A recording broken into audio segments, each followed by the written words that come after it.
Good morning all my dear students. तो पिछले lecture में हम लोग नॉर्मेलिटी को स्टार्ट किए थे। तो नॉर्मेलिटी हम लोग ने स्टडी किया था। तो क्या होता है, तो मैं आपको थोड़ा सा रिवाइज कराता हूँ। नॉर्मेलिटी बेसिकली मैथमेटिकली हमारा क्या मीन कर रहा था, तो normality is equal to number of gram equivalent of solute divided by volume of solution in litre, whereas number of gram equivalent of solute ये हमारा किसके इक्वल था, it is equal to the given mass of solute divided by the equivalent weight और equivalent mass.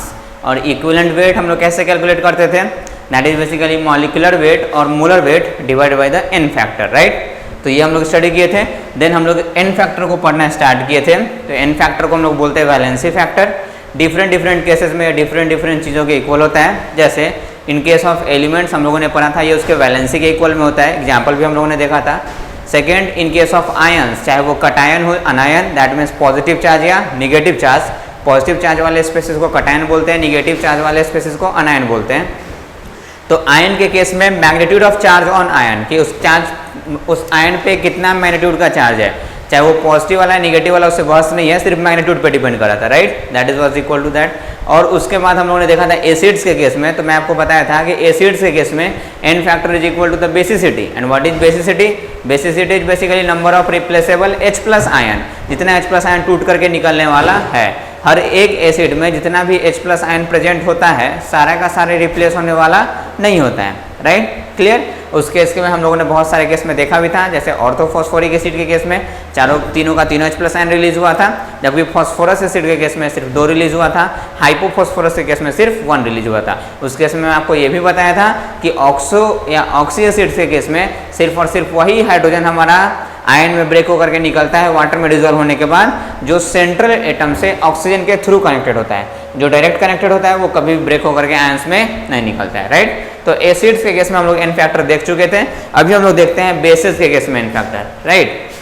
Now n factor in case of basis. तो next case, I don't know कितना number case था, case number I think 4।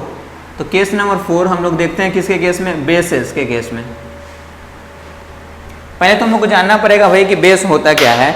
तो Arrhenius के concept के according आप लोग class 10th में स्टडी किए होंगे कि बेस वैसा सब्सटेंस होता है जो वाटर में डिजोल्व होने के बाद OH माइनस आयन को रिप्लेस करे। OH माइनस आयन उससे टूट करके निकले, और कोई सब्सटेंस वाटर में डिजोल्व हो रहा है और OH माइनस आयन उससे रिप्लेस हो रहा है, टूट करके उससे निकल जा रहा है, मतलब वो बेस हो गया, राइट। क्लियर। ये और OH माइनस आयन को हम लोग बेसिकली बोलते हैं हाइड्रोक्साइड आयन। तो बेस कौन सा सब्सटेंस होता है? दो substance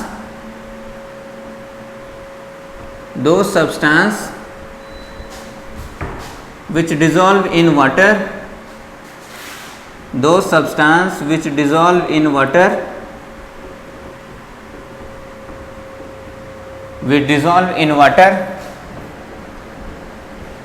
to release OH minus ion. वैसा सब्सटेंस जो वाटर में डिजोल्व होने के बाद OH माइनस आयन को रिलीज करता है, that all substances are basically called bases. और ये आर्हेनियस के कॉन्सेप्ट के अकॉर्डिंग बेस है। So these bases are called as the Arrhenius base, right. जैसे फॉर एग्जांपल अगर हम लोग बात करें NaOH, sodium hydroxide, OH is basically hydroxide ion, OH ion is hydroxide ion, right. तो NaOH ये कैसे ब्रेक करेगा, तो it will simply break into Na plus and which ion, OH minus ion, right. तो वाटर में dissolve होने के बाद OH माइनस आयन टूट करके निकल गया, मतलब ये हमारा बेस हो गया, राइट। अगर मैं बात करूं CaOH whole twice, calcium hydroxide, तो ये बेसिकली ब्रेक करेगा Ca2 प्लस, और इधर में हमारा हाइड्रोक्साइड आयन, कितना हाइड्रोक्साइड आयन रिलीज होगा, OH माइनस, बैलेंस करेंगे तो 2 हाइड्रोक्साइड आयन। क्लियर। कैल्शियम 1 तो कैल्शियम 1, चार्ज को भी बैलेंस करते हैं। ऑक्सीजन 2 तो ऑक्सीजन 2, हाइड्रोजन भी 2 तो हाइड्रोजन भी 2, चार्ज देखें तो +2, एक हाइड्रोक्साइड आयन पे -1 तो 2 हाइड्रोक्साइड आयन पे -2, +2 -2 ये भी बैलेंस हो गया, राइट। क्लियर। तो बेस वैसा सब्सटेंस होता है जो हमारा वाटर में डिजोल्व होने के बाद कौन सा आयन को रिलीज करता है, hydroxide ion, that is OH minus ion, right. जैसे कि हम लोगों ने देखा था कि एसिड के केस में वो वाटर में डिजोल्व होने के बाद H प्लस आयन को रिलीज करता है। तो जितना number of H plus ion कोई भी एसिड वाटर में डिजोल्व होने के बाद रिलीज करता है, that number of H plus ion is basically called as the basicity of the acid. उसको उस एसिड का बेसिसिटी बोलते हैं। इस केस में कौन सा आयन रिलीज हो रहा है, OH माइनस आयन, तो इस केस में बेस का क्या बोलेंगे हम लोग, अपोजिट, एसिडिटी, राइट। तो बेसिस के केस में जो n फैक्टर होता है, n factor is nothing, it is simply the basicity, sorry acidity. Basicity तो हम लोग एसिड का निकालते हैं और बेस का हम लोग क्या निकालते हैं, acidity, clear, opposite. And what is basically acidity, तो acidity is nothing, it is simply the number of replaceable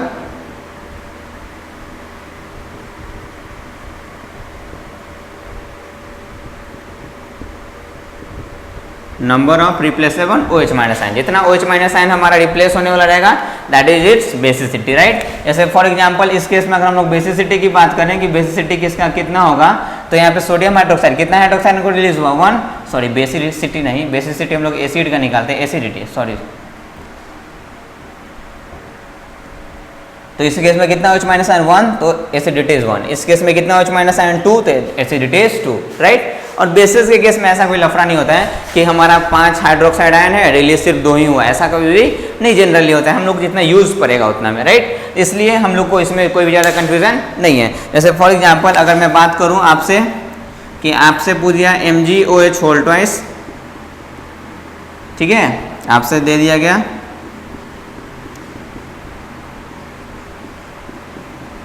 सारे के केस में आपको एसिडिटी भी पूछा जा रहा है और साथ में n factor, what is the acidity, और एसिडिटी ही n फैक्टर के इक्वल में होगा, मैं आपको बता ही चुका हूँ। तो एसिडिटी और n फैक्टर निकालने को है, ठीक है। तो इधर में कितना OH माइनस आयन है, तो इधर में 2 लिखा हुआ है, मतलब 2 OH minus ion, that is acidity is 2, और एसिडिटी 2 हो गया तो n फैक्टर विल बी 2। यहाँ पे कितना OH माइनस आयन 3 टूटेगा तो 3, इट विल बी 3। यहाँ पे KOH 1, तो एसिडिटी 1, n फैक्टर 1, राइट। तो बेस वाला केस आसान है हमारा, समझ में आया बात, होप आपको चीज़ें समझ में अच्छे तरीके से आई होंगी। तो this was the case 4। Now the next case that is case 5।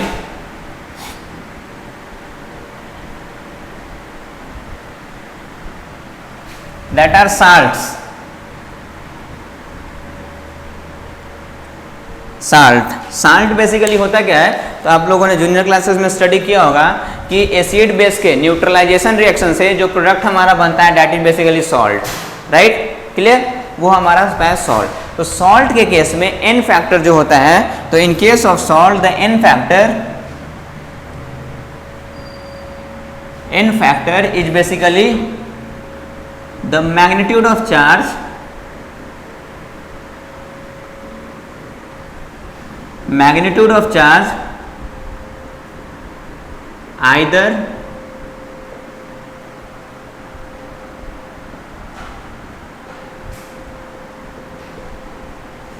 either on cation or anion, right, magnitude of charge either on cation or anion। मतलब क्या है इसका, मैं वो आपको बताता हूँ।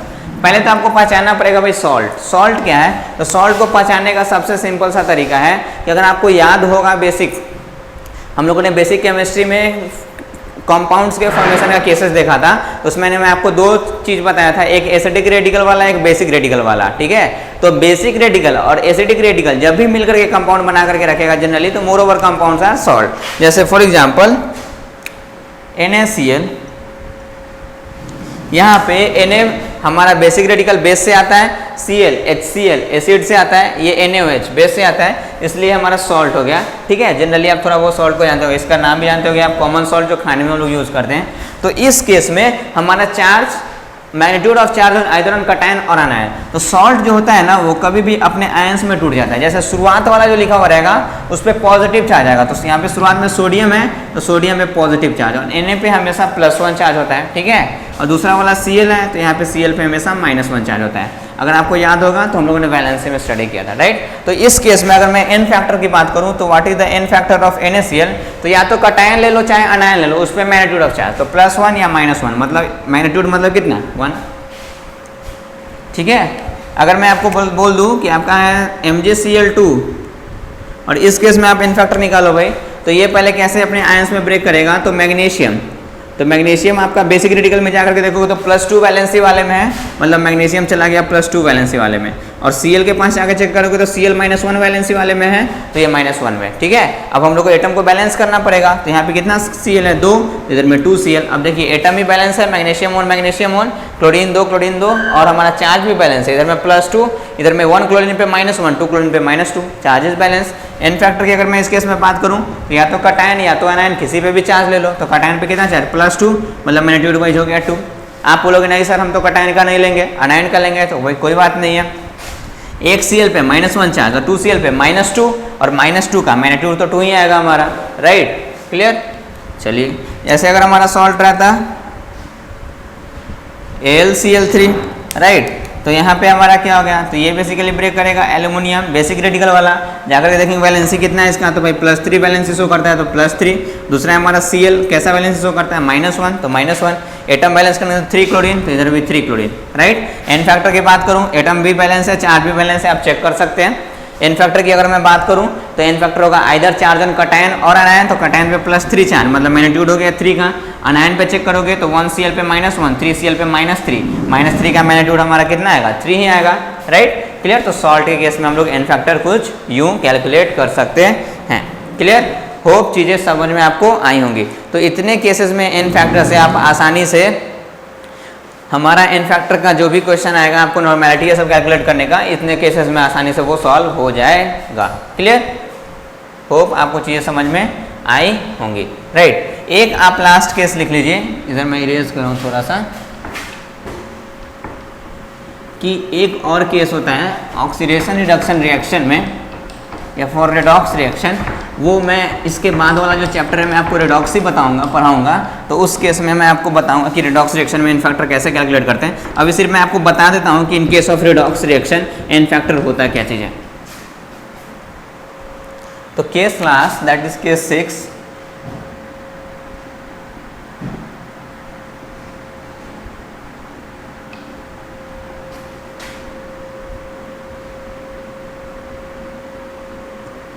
इन case of redox reaction. Redox reaction के बारे में थोड़ा बहुत आपने 10th में स्टडी करा होगा, बट इधर में हम लोग डिटेल में उसको स्टडी करेंगे। तो रेडॉक्स रिएक्शन के केस में सिर्फ मैं आपको बता दे रहा हूँ, उसको अभी समझा नहीं पाऊंगा क्योंकि रेडॉक्स रिएक्शन आपको डिटेल में इसके लिए पढ़ाना पड़ेगा। N factor is basically nothing, it is simply the change in oxidation state.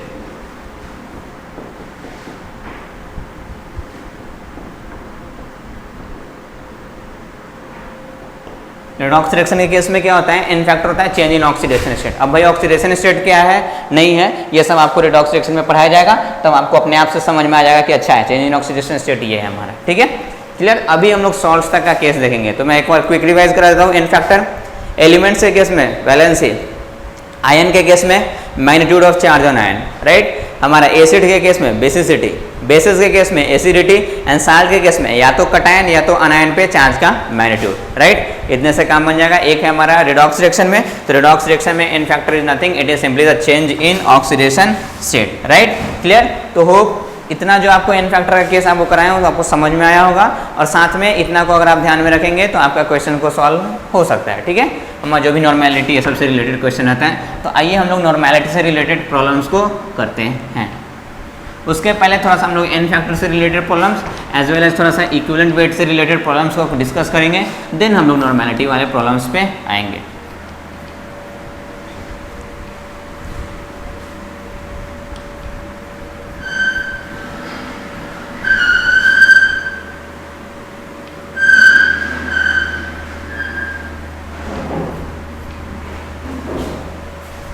Okay,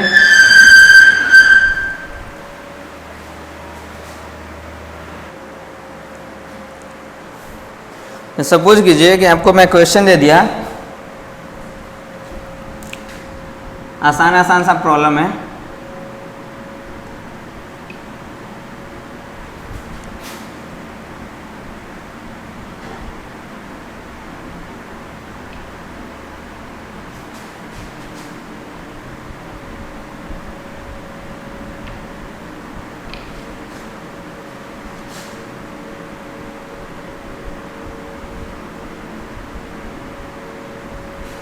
calculate the equivalent weight of the following, right, calculate the equivalent weight, number of gram equivalent नहीं है, थोड़ा सा समझने की कोशिश करेंगे, दोनों चीज़ अलग अलग है।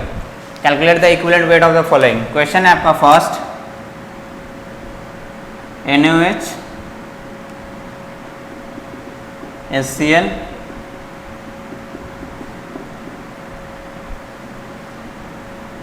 Al3 plus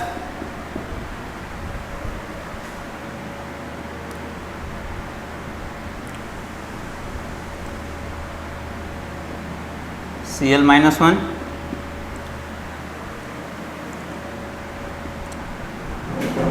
H2SO4,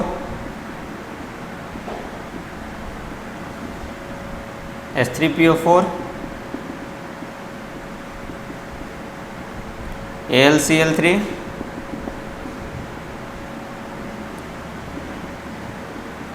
MgOH whole twice,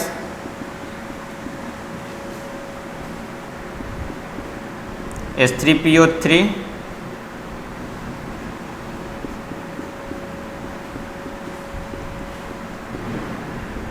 H3PO2, right. चलिए इन सारे केसेस में आपको कैलकुलेट करना है भाई equivalent weight.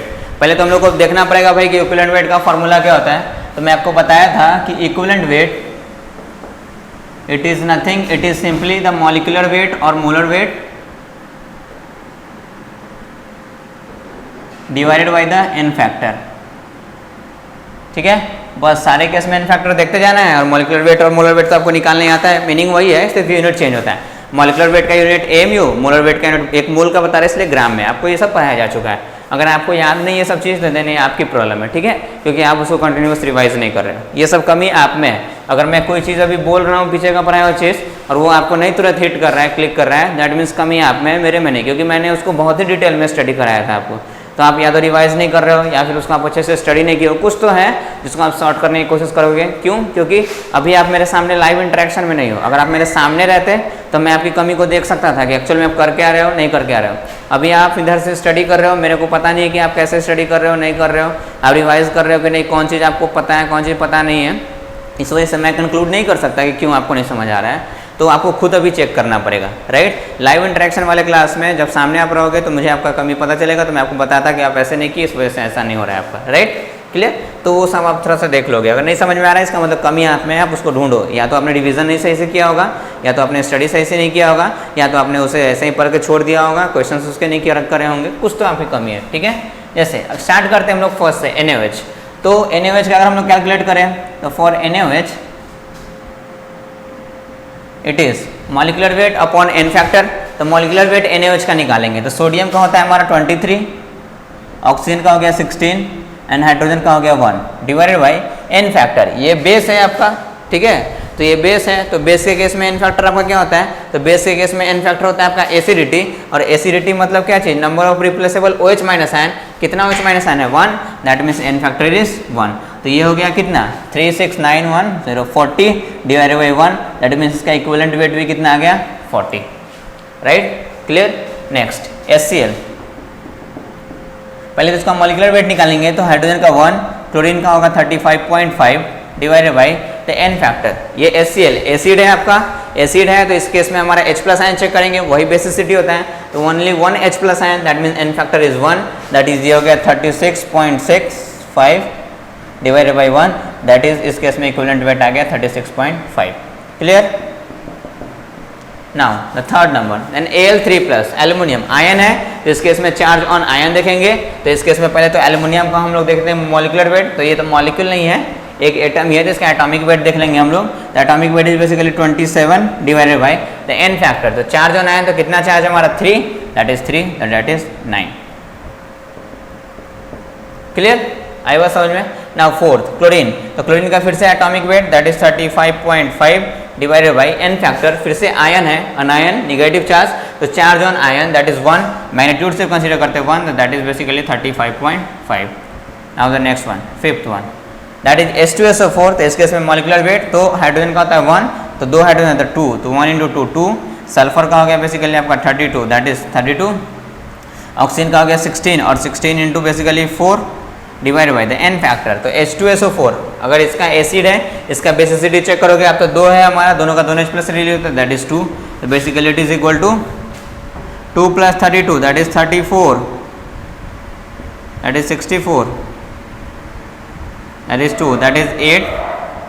98 divided by 2, that is basically 49, that is answer.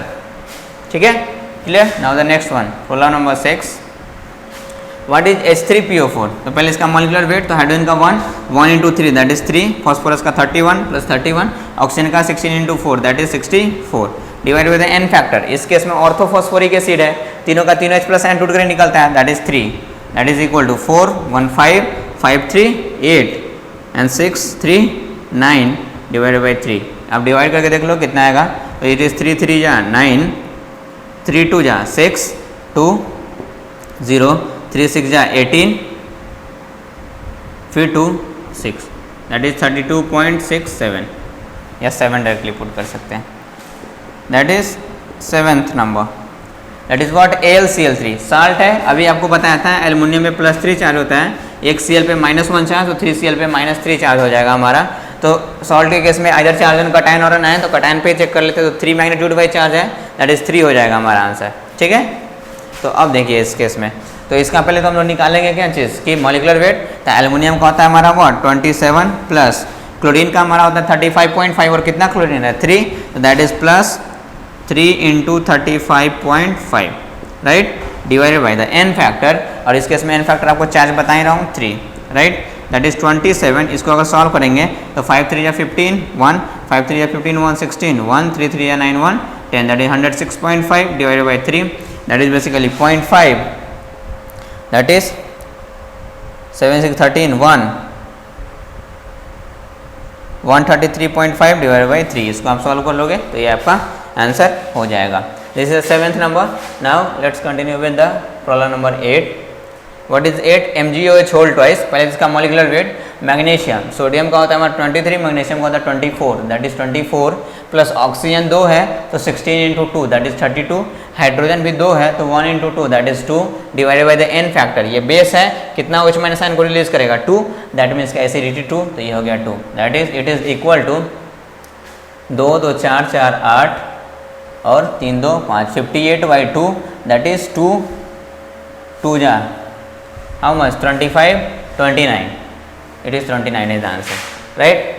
now the next is 9th number H3PO3. पहले इसका तो हम लोग लिखेंगे मॉलिक्यूलर वेट, तो हाइड्रोजन का 1 इंटू 3 दैट इज 3, फॉस्फोरस का 31 प्लस ऑक्सीजन का 16 into 3 that is 48 divided by the n factor.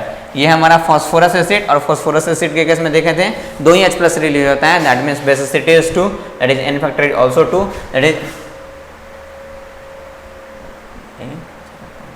that is 82 divided by 2 that is 41 is the answer right. next one is the 10th number, that is H3PO2. ये hypophosphorous acid है, N factor 1 होता है, तो divided by तो 1 होगा ही होगा. Now 3, तो hydrogen का 1 इंटू 3 दैट इज 3, फॉस्फोरस का दैट इज 31, और ऑक्सीजन 2 है तो 16 इंटू 2 दैट इज 32, तो 3 1 4 2 6 and 3 3 6 divided by 1 that is 66 is the answer. ठीक है, क्लियर. तो होप आपको समझ में आ रहा होगा. बात काफ़ी आसान है, बस हाँ चीज़ें आपको ध्यान होनी चाहिए एज वेल एज याद होनी चाहिए. मॉलिक्यूलर वेट निकालने में तो कोई लफड़ा ही नहीं है, क्योंकि वो तो आपको पहले सिखा चुका हूँ. एन फैक्टर थोड़ा सा आपको पहचानना पड़ेगा किस केस में एन फैक्टर हमारा क्या है राइट. क्लियर.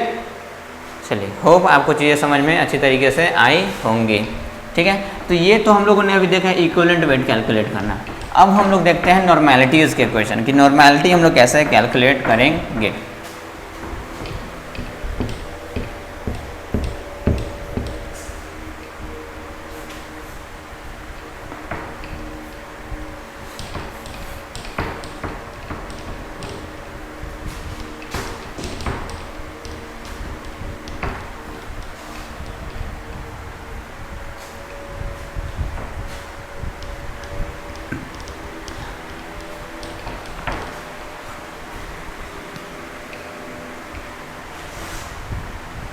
ना, जैसे मैं एक क्वेश्चन देता हूँ आपको नॉर्मेलिटी कैलकुलेट करने के लिए. अभी तो हम लोगों ने इतना लंबा सा फॉर्मूला पढ़ा था, उसी से आपको कैलकुलेट करना पड़ेगा. ऑब्वियसली बाद में मैं आपको बताया भी था कि बाद में आपको एक छोटा सा तरीका बताऊंगा जिससे आप तुरंत सॉल्व कर सकते हैं. बट अभी हम लोग हाँ वो एक्सपेंडेड फार्मूले की हेल्प से ही देखते हैं कैसे कैलकुलेट करेंगे. सो ठीक है, जैसे क्वेश्चन है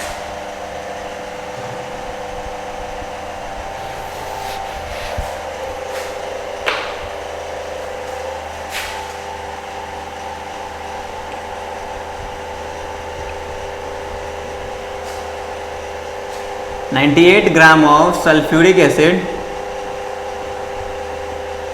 98 gram of sulphuric acid is dissolved in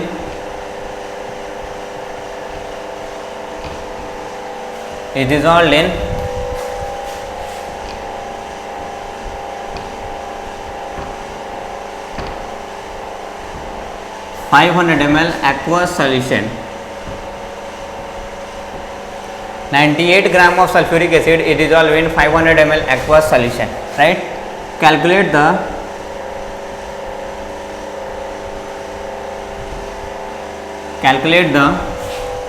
concentration of solution.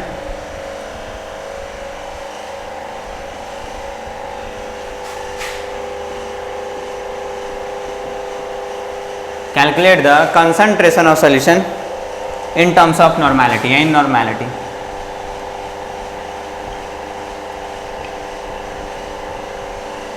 In normality, right?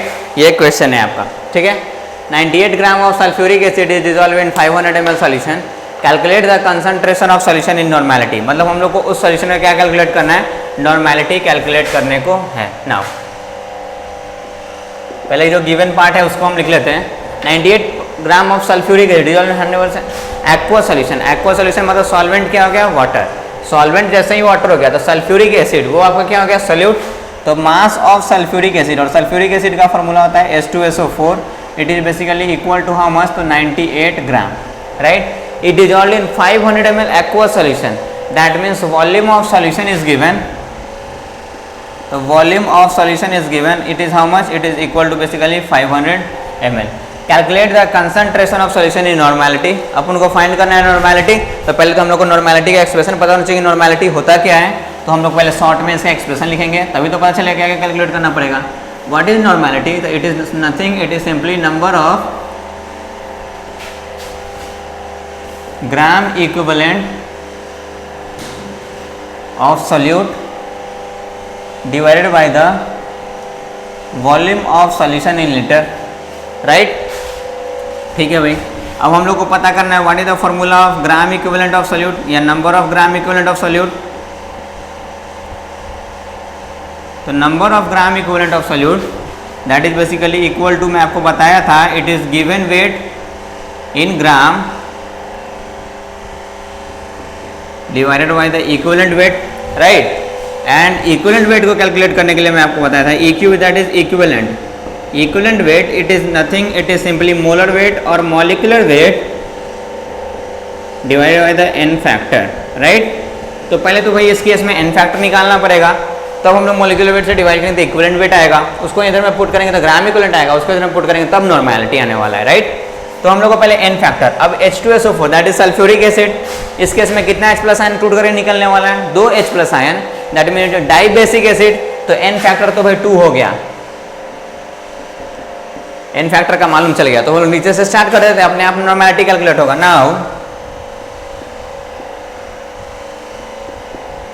Equivalent weight that is equal to, formula मैं दोबारा नहीं लिख रहा हूँ, it is equal to molecular weight divided by n factor. तो molecular weight निकालो भाई.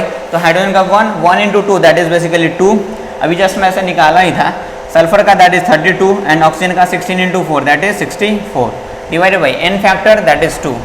ये आ गया आपका basically 98 divided by 2 that is basically 49. ठीक है. इक्विवेलेंट वेट आ चुका है भाई 49. अब हम लोग number of gram equivalent calculate कर सकते हैं. देन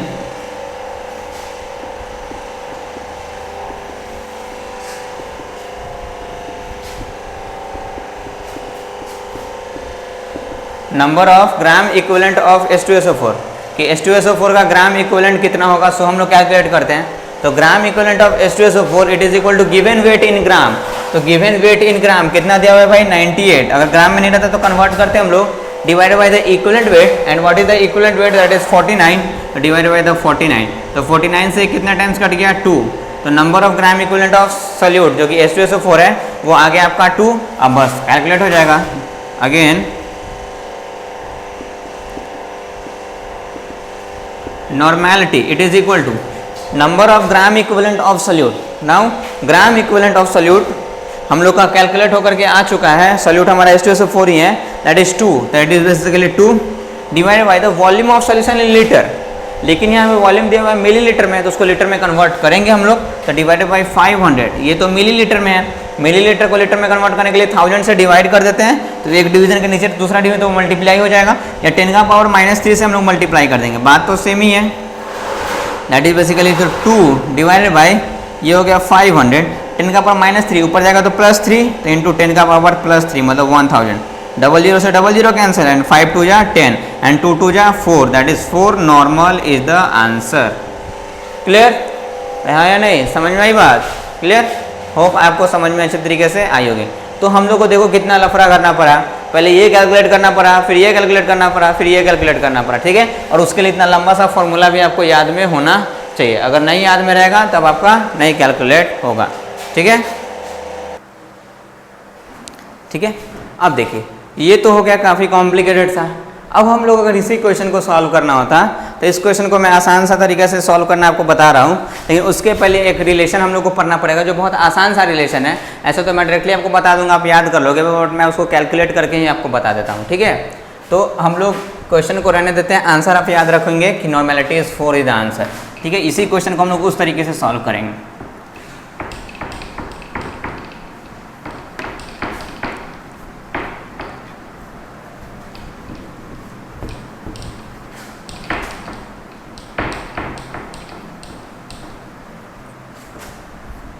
आंसर मैं इधर कहीं पे लिख देता हूँ, answer is 4 basically, 4 normal.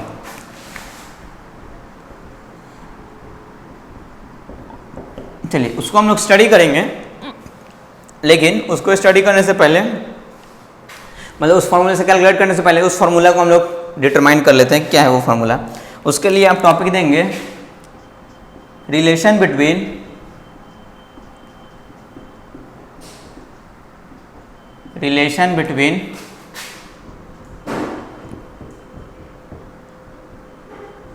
Molarity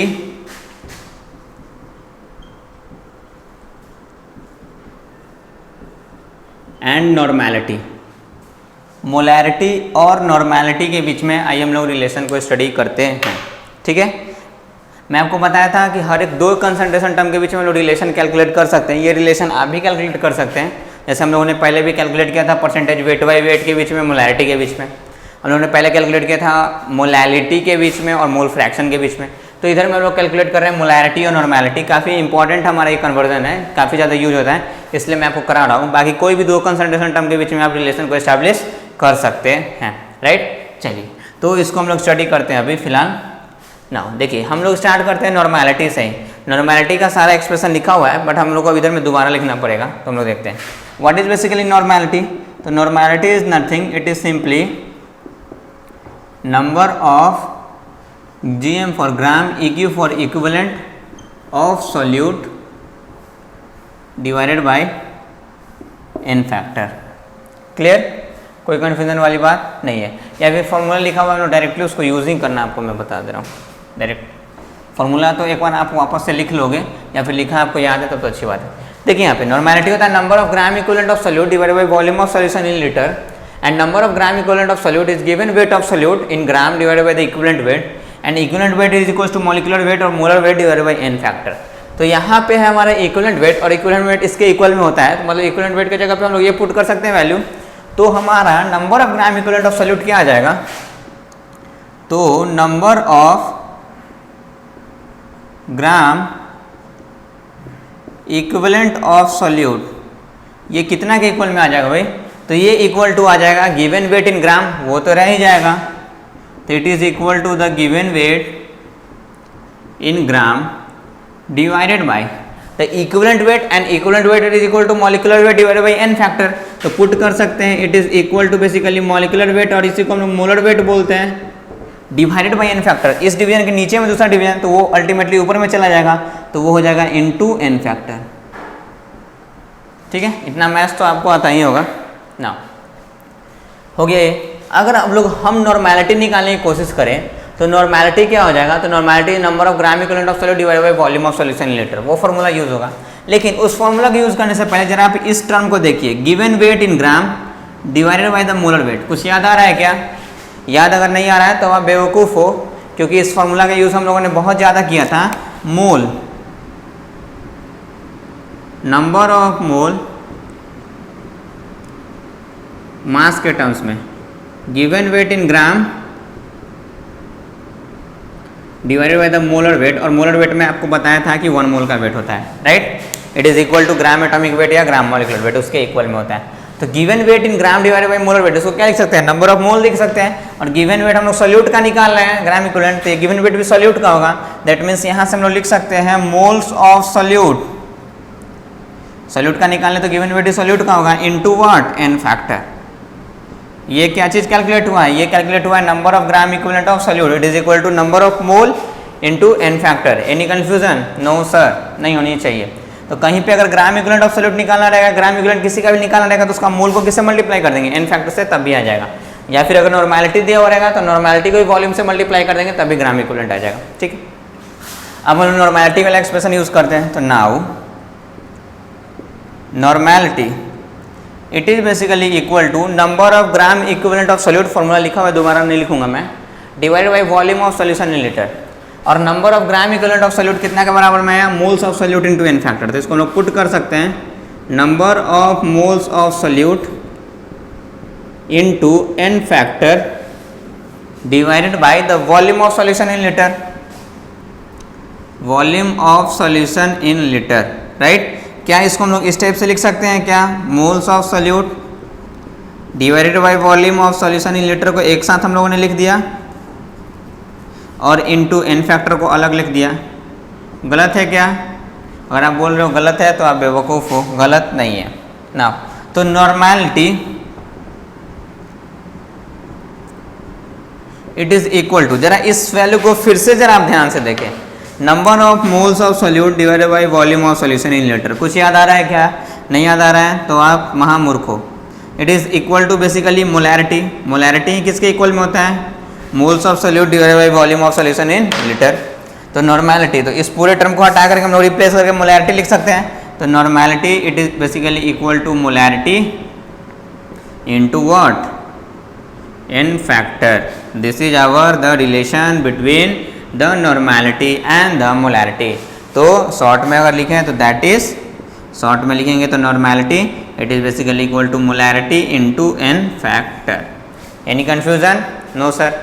तो अगर हम लोग किसी भी केस में नॉर्मैलिटी निकालने को होगा ना, तो हम लोग का पहला बेसिक अप्रोच, अगर आपको तुरंत में सॉल्व करने का है, अगर इधर से एक्सपैंड करके नहीं, तो हम लोग कोशिश करेंगे मोलैरिटी फाइंड करना। और मोलैरिटी तो कैलकुलेट करना आसान ही है, क्योंकि वो होता है moles of solute divided by volume of solution in litre. तो मोलैरिटी कैलकुलेट करेंगे और एन फैक्टर से मल्टीप्लाई कर देंगे, अपने आप क्या कैलकुलेट हो जाएगा, नॉर्मैलिटी कैलकुलेट हो जाएगा। जैसे इसी क्वेश्चन में हम लोग बनाते हैं, ठीक है। और यूं तब सॉल्व हो जाएगा, उतना हमारा लंबा सा फॉर्मूला याद रखने की जरूरत नहीं पड़ेगा। एक एक्सप्रेशन ध्यान में रखना है, और ये एक्सप्रेशन काफ़ी कॉमन एक्सप्रेशन है, इजी भी है, आपको यूं ही याद हो जाएगा। Normality it is equal to molarity into what, n factor. और एन फैक्टर तो भाई आपको ध्यान में होना ही चाहिए, किस केस में क्या होता है, वो नहीं है ध्यान में, तब तो नॉर्मैलिटी तो आपको कहीं भी कैलकुलेट नहीं हो पाएगा, चाहे उधर फॉर्मूले से चाहे इस रिलेशन से।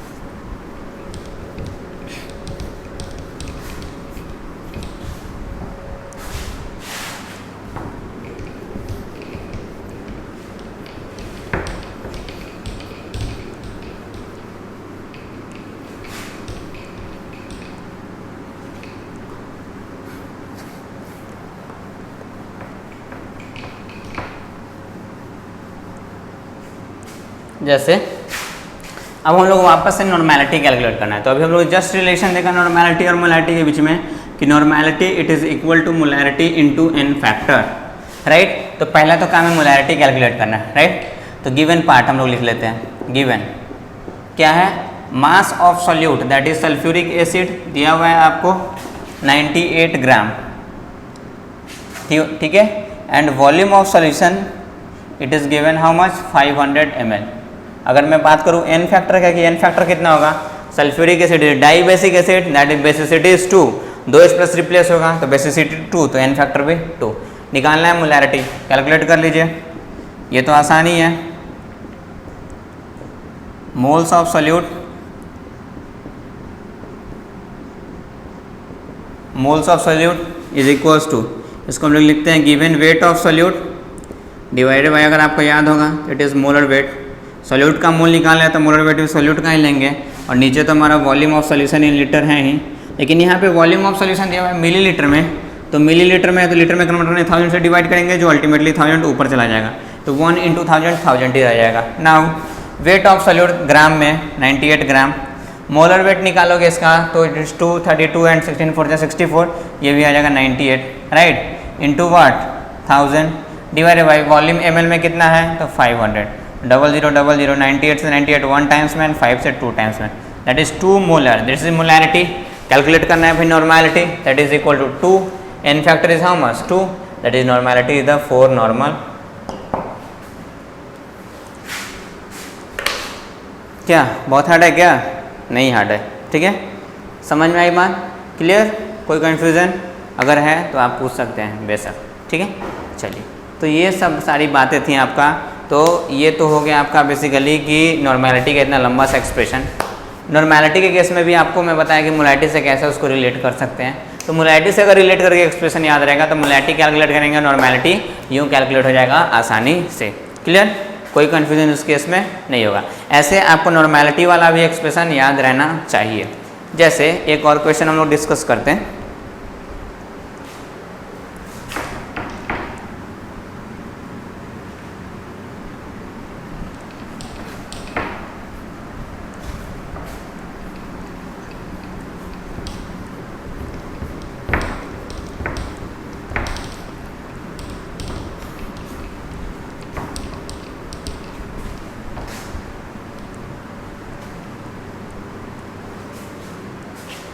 जैसे क्वेश्चन हम लोग करते हैं,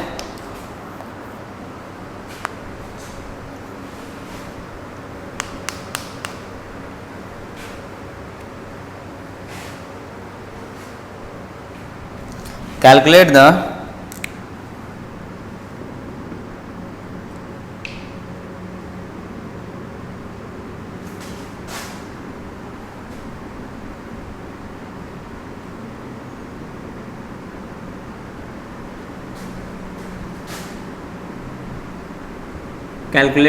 normality of solution containing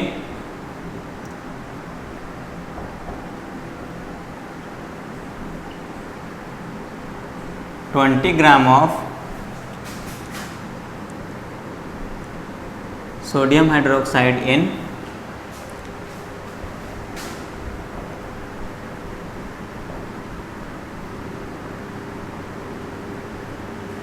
200 ml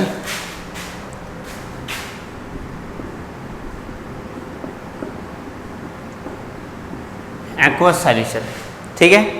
अब इसका हम लोग को नॉर्मैलिटी कैलकुलेट करने पर आप बेशक उस लंबे से फॉर्मूले number of gram equivalent divided by volume gram equivalent is equal to given weight divided by equivalent weight and equivalent weight is equal to molecular weight n factor, उससे भी कैलकुलेट कर सकते हो, बट भाई मेरे लिए आसान है मोलैरिटी वाला, तो भाई उसी से क्यों ना कैलकुलेट कर लें, क्यों टाइम वेस्ट करें, करेक्ट होने का ज़्यादा चांस है, ठीक है। ऐसे आपको वो एक्सप्रेशन में ध्यान होना चाहिए।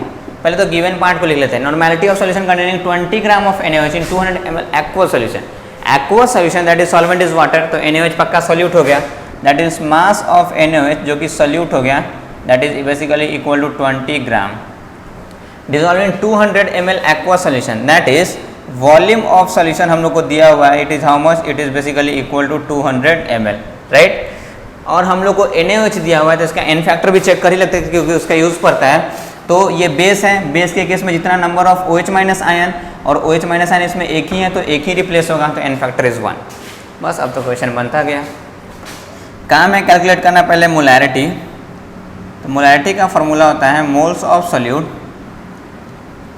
बार बार मैं इसलिए लिख रहा हूँ ताकि आपको देख देख के ही याद हो जाए, volume of solution in litre, volume solution का लीटर में नहीं मिलीलीटर में है, तो पहले मोल्स ऑफ सॉल्यूट को एक्सपेंड करेंगे, it is equal to weight of solute, वो वेट सॉल्यूट का ग्राम में होना चाहिए, divided by the molar weight जो कि molecular weight, gram molecular weight या फिर ग्राम एटॉमिक वेट के इक्वल में होता है, into volume of solution in litre. तो अगर वॉल्यूम ऑफ सॉल्यूशन हमारा ml में है तो 1000 से डिवाइड करेंगे लीटर में कन्वर्ट करने के लिए, और वो 1000 ऊपर चला जाएगा क्योंकि एक डिवीजन के नीचे में है, तो 1 × 1000 that is basically equal to 1000।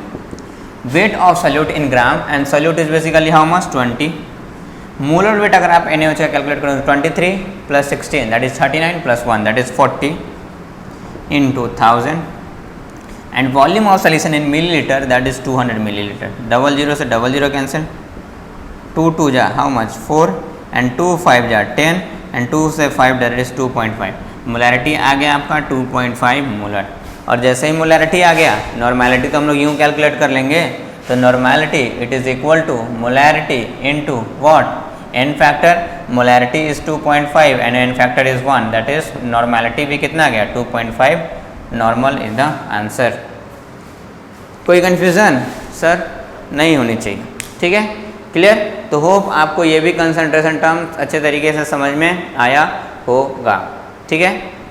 चलिए, तो एक दो और केस है जो इसको हम लोग स्टडी कर लेते हैं, फिर जो हमारा नेक्स्ट लेक्चर होगा उसमें हम लोग इन सारे से मिक्स होकर के क्वेश्चंस को सॉल्व करेंगे, ठीक है। तो जैसे कि अगर आपको याद होगा कि मोलैरिटी में हम लोगों ने स्टडी किया था एक डाइल्यूशन फार्मूला। उस केस में मैं पहले आपको बताया था कि डाइल्यूशन होता क्या है। तो डाइल्यूशन इज व्हाट, तो dilution is simply the addition of solvent, addition of solvent. और उस केस में मोलैरिटी के टर्म्स में डाइल्यूशन फार्मूला आया था M1V1 is equal to M2V2, ठीक है। कैसे हम लोगों ने कैलकुलेट किया था डाइल्यूशन फार्मूला, तो इस टाइप से कैलकुलेट किया था, क्योंकि हम लोगों ने देखा था कि सॉल्वेंट का सिर्फ एडिशन हो रहा है, तो सॉल्यूट का amount before dilution and after dilution दोनों क्या होगा सेम, दैट इज इसलिए हम लोगों ने सॉल्यूट का अमाउंट को सेम किया था। अगर नॉर्मेलिटी के केस में दिया हुआ रहेगा कंसंट्रेशन और तब हम लोग को डाइल्यूशन फार्मूला यूज करना पड़ेगा, तो नॉर्मेलिटी के एक्सप्रेशन में क्या आता है, normality is equal to number of gram equivalent of solute divided by volume of solution in litre. तो यहाँ तो मोल्स ऑफ सॉल्यूट है नहीं कि उसको इक्वल कर देंगे, लेकिन यहाँ तो ग्राम इक्विवेलेंट ऑफ सॉल्यूट है, वो भी तो अमाउंट ऑफ सॉल्यूट को ही रिप्रेजेंट कर रहा है ना, तो उसको इक्वल करेंगे, ठीक है। तो अभी हम लोग एक केस देख लेते हैं डाइल्यूशन फार्मूला वाला, और एक केस हम लोग उधर में मोलैरिटी के केस में देखे थे when two or more non reactive solutions are mix. तो इधर में भी जब मोलैरिटी दिया रहेगा तब वो यूज़ करेंगे। दोनों का फॉर्मूला सेम है, आपको अलग अलग याद करने की जरूरत नहीं पड़ेगा, दोनों सिमिलर ही हैं, सिर्फ मोलैरिटी नॉर्मेलिटी से रिप्लेस हो जाएगा। अभी मैं आपको कैलकुलेट करके बता ही रहा हूँ, इधर में भी करेंगे। जब नॉर्मेलिटी दिया हुआ रहेगा तब दो या दो से ज़्यादा सॉल्यूशन को हम लोग आपस में मिक्स करेंगे, तो फाइनल सॉल्यूशन रिजल्टिंग सॉल्यूशन का नॉर्मेलिटी क्या होगा, ठीक है। चलिए आइए हम लोग स्टडी करते हैं इसको।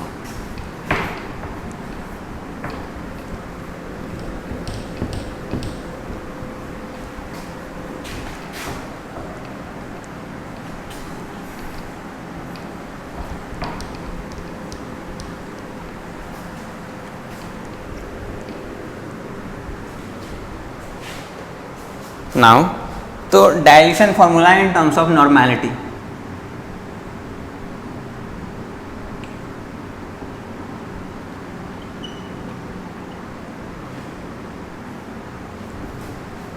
एक आपका ये सॉल्यूशन है, इस सॉल्यूशन का नॉर्मेलिटी दिया हुआ है N1 और इनिशियल में इसका वॉल्यूम है V1, ठीक है। इस सॉल्यूशन को हम लोगों ने कर दिया है डाइल्यूट, और ये सॉल्यूशन कुछ इस टाइप से कन्वर्ट हो गया है, इसका नॉर्मेलिटी हो गया है N2 और वॉल्यूम हो गया है V2। हम लोगों ने किया क्या है, तो हम लोगों ने किया है सिर्फ और सिर्फ डाइल्यूशन, और डाइल्यूशन अगर किया है दैट मीन्स हम लोगों ने सीधा सीधा क्या चीज़ किया है, एडिशन ऑफ सॉल्वेंट किया है। तो सॉल्वेंट का एडिशन किया तो वॉल्यूम चेंज किया, और वॉल्यूम से नॉर्मेलिटी इनवर्सली प्रोपोर्शनल होता है, क्योंकि normality is equal to number of gram equivalent of solute divided by volume, मतलब उससे इनवर्सली वॉल्यूम चेंज करेंगे तो भाई नॉर्मेलिटी तो चेंज करेगा ही करेगा। तो हम लोगों को नॉर्मेलिटी के टर्म्स में डाइल्यूशन फार्मूला कैलकुलेट करने को हम लोग मोलैरिटी के टर्म्स में कैसे कैलकुलेट कर रहे थे, तो मोलैरिटी होता था moles of solute divided by volume of solution in litre. तो हम लोग क्या कर देते थे, मोल्स ऑफ सॉल्यूट को इक्वल कर देते थे। तो मोल्स ऑफ सॉल्यूट किसके इक्वल में आ जाता था, molarity into volume of solution in litre. तो M1V1 it is equal to M2V2। यहाँ पे तो भाई मोल्स ऑफ सॉल्यूट किस चीज़ को बता रहा था, अमाउंट ऑफ सॉल्यूट को, कि कितना सॉल्यूट है हमारा, ठीक है। अब फिर से हम लोगों ने डाइल्यूशन किया है, मतलब सॉल्वेंट का एडिशन किया है, तो सॉल्यूट इधर में जितना होगा उतना ही सॉल्यूट इधर में होगा, होगा नहीं होगा। बट इस केस में नॉर्मेलिटी वाले में हमारा मोल्स तो नहीं आता है, अमाउंट ऑफ सॉल्यूट को हम लोग number of gram equivalent of solute में रिप्रेजेंट करते हैं, क्योंकि नॉर्मेलिटी क्या होता है, it is equal to number of gram equivalent of solute divided by the volume of solution in litre. तो ये जो number of gram equivalent of solute है यही किस चीज़ को बता रहा है, अमाउंट ऑफ सॉल्यूट को बता रहा है। तो amount of solute molarity case में मोल से पता चल रहा था, इधर से ग्राम इक्विवेलेंट से पता चल रहा था। तो क्या फर्क पड़ रहा है, अमाउंट ऑफ सॉल्यूट ही ना हमारा before dilution and after dilution same होता है। क्यों, क्योंकि हम लोगों ने सॉल्वेंट का एडिशन किया तो सॉल्वेंट का अमाउंट चेंज किया, सॉल्यूट का अमाउंट कोई भी चेंज नहीं किया। तो इन डाइल्यूशन हम लोगों ने ऐसे एक्चुअल में ये स्टडी कर चुका था, मैं फिर से इस केस के लिए बता रहा हूँ। amount of solute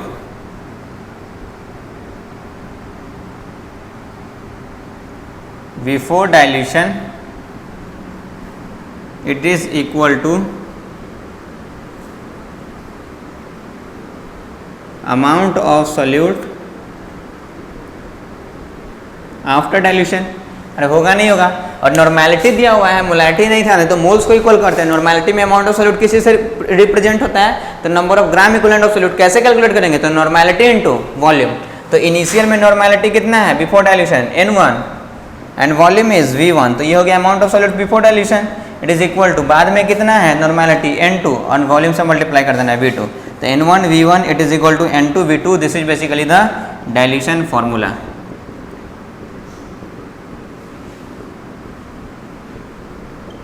जरा याद करेंगे आप, तो मोलैरिटी के टर्म्स में क्या था, M1 V1 is equal to M2 V2, याद रहेगा। तो मोलैरिटी दिया हुआ है सॉल्यूशन का, तब डाइल्यूशन होगा, तो ये वाला मोलैरिटी वाला M1 V1 equal to M2 V2, normality दिया हुआ रहेगा तो N1 V1 is equal to N2 V2, right, clear. तो ये हो गया डाइल्यूशन फार्मूला, ठीक है। और एक हम लोगों ने देखा था even 2 or more non reactive solutions are mixed.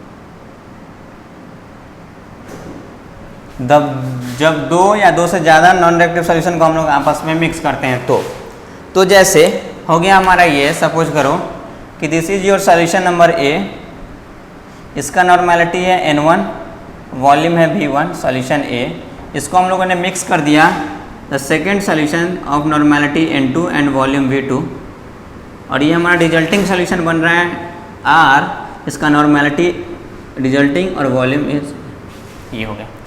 Solution non reactive है, मतलब आपस में रिएक्ट नहीं कर रहा है। वॉल्यूम की अगर मैं बात करूं तो दो सॉल्यूशन को अगर हम लोगों ने आपस में मिल किया है तो मिक्स किया है, तो वॉल्यूम तो सिंपली सम हो जाएगा, ठीक है। अब सिंपल सी बात, वहाँ पे याद कीजिए कैसे हम लोगों ने कैलकुलेट किया था। अब जब दो सॉल्यूशन को आपस में मिक्स किया, दोनों का दोनों नॉन रिएक्टिव है, मतलब दोनों का दोनों सॉल्यूट आपस में ऐड हो गया होगा, फाइनल वाले सॉल्यूट के बराबर में होगा, क्योंकि रिएक्ट तो किया नहीं, तो दोनों जुड़ ही गया होगा, ऐड हो गया होगा। दैट मीन्स इधर में यहाँ पे क्या यूज़ कर सकते हैं हम लोग, सेम कॉन्सेप्ट वहाँ भी यूज़ किया था, amount of solute in A plus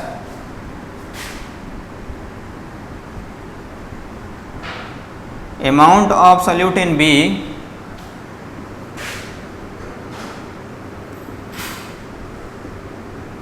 amount of solute in R equal में होगा, नहीं होगा, क्यों, क्योंकि ये दोनों आपस में हम लोगों ने मिक्स किया, रिएक्ट तो करा नहीं है, तो दोनों आपस में जुड़ गया होगा, तो सोल्यूट इन दोनों का जुड़ करके फाइनल वाले के सोल्यूट के बराबर में होगा।